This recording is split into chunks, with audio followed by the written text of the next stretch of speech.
Eu coloquei aqui a palavra hebraica ren, transliterado ali, vermelho, e a palavra sharim, sharim, graça, aquilo que dá alegria, deleite, prazer, doçura, charme. Também favor, pode ser traduzido também como favor. É muito importante vocês entenderem que a palavra, a expressão em determinado texto pode ser traduzido por causa disso, tá? Por causa disso, em algum texto, portanto, depende do contexto. Então, para nós falarmos de graça, né, eu não posso só usar o termo isolado, a palavra em si, porque existe uma linha de raciocínio desenvolvido pelo autor, né, dos textos, que é o Shaul Rochalia, e eu preciso entender o que ele quer me passar. Eu não posso pegar isso de forma isolada. Bom, o que está acontecendo por aí?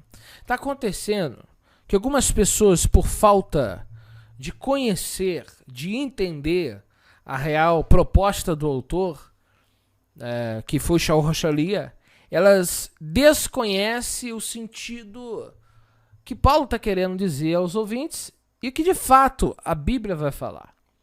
Primeira coisa, a Bíblia não pode se contradizer. A Bíblia fala que seremos julgados pelas nossas obras. Primeiro ponto aqui. Segundo ponto, Mateus 7, verso 21, vai dizer que muitos daquele dia hão de falar para o Senhor Yeshua: curei, fiz milagres, apartai-vos de mim, vós que são praticantes da anomia, avon, aqueles que viveram a vida longe dos mandamentos de Deus. Viveram uma vida literalmente no pecado. Então, se pudesse viver em pecado, não existiria esses textos. Mateus 5,17, não penseis que vim abolir a lei os profetas, vim cumprir, tornar pleno. Também você tem Apocalipse 14:12, a perseverança dos santos, os que guardam o mandamento de Deus e têm a fé em Yeshua HaMashiach. A graça, o próprio Shaul falando, e o entendimento que eu tive ao ler, é uma influência do Eterno sobre as almas que estão presas nas prisões.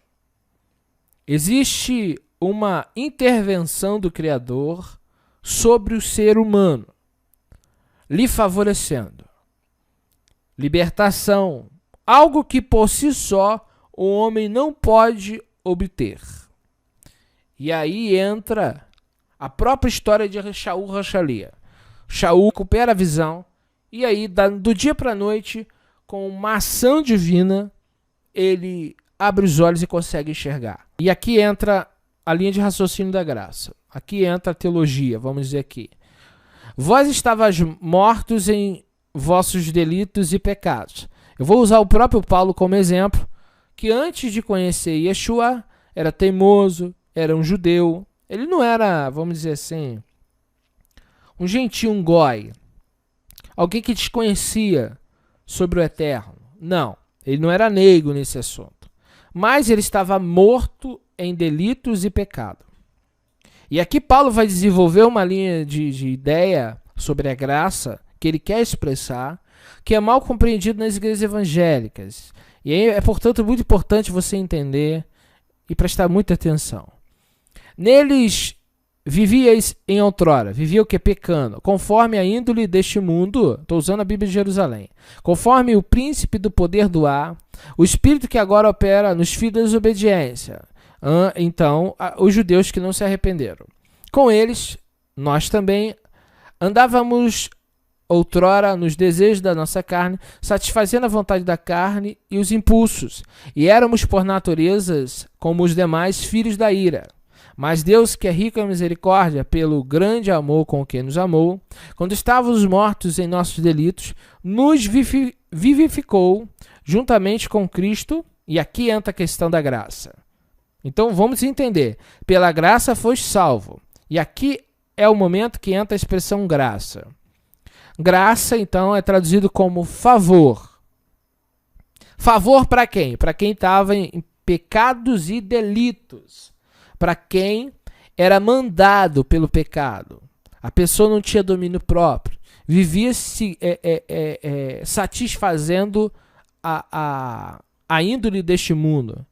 A vontade da carne. Tá? E aqui entra o que de fato é graça. Tá? Graça não é permissão para pecar. Vocês vão entender hoje, uma vez por todas, o que é graça. E com ele nos ressuscitou, nos fez assentar nos céus com Cristo, a fim de nos mostrar, nos tempos vindouros, a extraordinária riqueza de seu favor, de sua graça, pela sua bondade para conosco em Cristo. E aqui entra a linha de raciocínio. Pela graça sois salvo. Aqui nós precisamos entender a expressão salvo. Eu vou pegar o livro de Strong aqui, tá? No verso 8, que é onde está, tá? Porque pela graça sois salvos. A expressão sozo, salvar, manter a salvo, resgatar do perigo da destruição. Esse salvar aqui, nós fomos resgatados. E essa salvação foi baseada no quê? Aqui está a questão. Qual é o contexto? Vivíamos pecando. Não tínhamos domínio próprio. Não controlávamos os instintos, por isso éramos escravos do pecado. E o que é salvar aqui? Se nós vivíamos em pecados e delitos, fomos salvos para quê?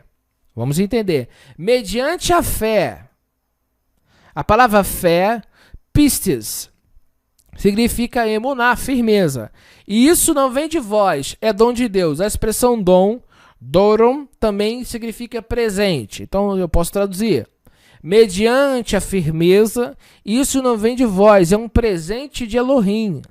Não de obras, preste atenção aqui, para que ninguém se glorie. E aqui eu preciso entender que essas obras aqui, tá? É antes de ser alcançado. Não de obras mortas, como fazem os fariseus. Vamos continuar para o contexto explicar o texto. Pois somos feituras dele criados em Cristo. A palavra aqui, tornar habitável, tá? Ser fundamentado, essa palavra traz a ideia de formar, modelar, tá? Pois somos feituras dele, formados em Cristo, Yeshua. Aqui é a questão, para boas obras. A palavra boas aqui, ágatos, significa boa, tá? Útil, saudável, bom, agradável, amável, tá? Excelente. Obras, ergon. Mas veja que aqui, Paulo diz, isso não vem de vós. O que não vem de vós? E é aqui que eu preciso entender. Não de obras, mas aqui embaixo, ele já disse que fomos o quê? A palavra aí é formar, mudar, transformar completamente. Essa palavra criado, vamos ver na Bíblia de Jerusalém.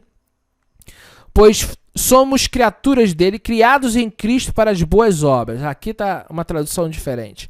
Criados em Cristo para boas obras, que Deus já tinha preparado para que nelas andássemos. Então, o que Paulo está dizendo aqui é que nós vamos ter obras depois de sermos alcançados pela bondade do Eterno. Aqui Paulo ele está fazendo uma clara distinção de obras mortas para obras vivas. O que Paulo está querendo dizer é que eu não conseguiria ser liberto do pecado por força própria. Paulo não está falando que não tem obras. Paulo está falando que primeiro somos alcançados quando estávamos nos nossos pecados e delitos. Agora transformados, temos boas obras. E é isso que ele está falando. Anulamos, pois, a lei pela fé? Não, de maneira nenhuma. Antes confirmamos a lei. Tá ok?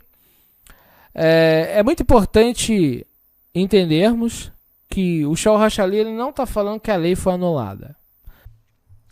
Ninguém pode se arrepender. Ninguém consegue se arrepender. Ninguém consegue abandonar o pecado se não houver uma intervenção divina. E é isso que Paulo estava dizendo. Não adianta você se converter ao judaísmo, porque o judaísmo não tem poder de ação na natureza humana.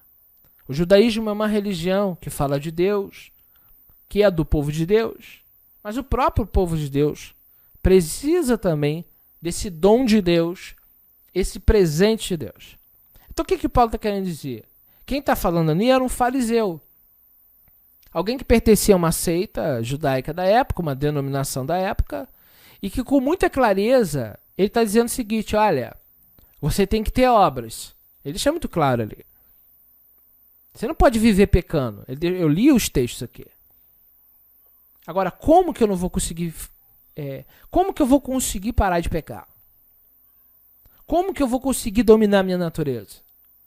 Como que eu vou conseguir vencer? E aí Paulo diz, através de Cristo. Aqui é o fundamento. A graça que Paulo está dizendo ali não é o que muitos evangélicos entendem hoje. Que você pode fazer o que você quiser e que você é salvo. Não. Pelo contrário, Paulo diz que quando o indivíduo recebe a graça de Deus, ele não vive mais dominado pelo pecado. O pecado não tem mais domínio sobre ele. É isso que ele explica em Romanos. E aqui está a questão. Paulo não está falando que a lei não deve ser observada porque eu li Romanos 3,31. Não anulamos a lei por causa da fé. Confirmamos. Então o ponto central aqui é, Paulo está criticando obras mortas. Como assim, Felipe? É tipo aquela que os judeus, eles acham que eles conseguem mudar sem ação divina. Ou que Paulo, na linha de raciocínio de Paulo, um homem não consegue tomar rumo na sua vida se Deus não intervir.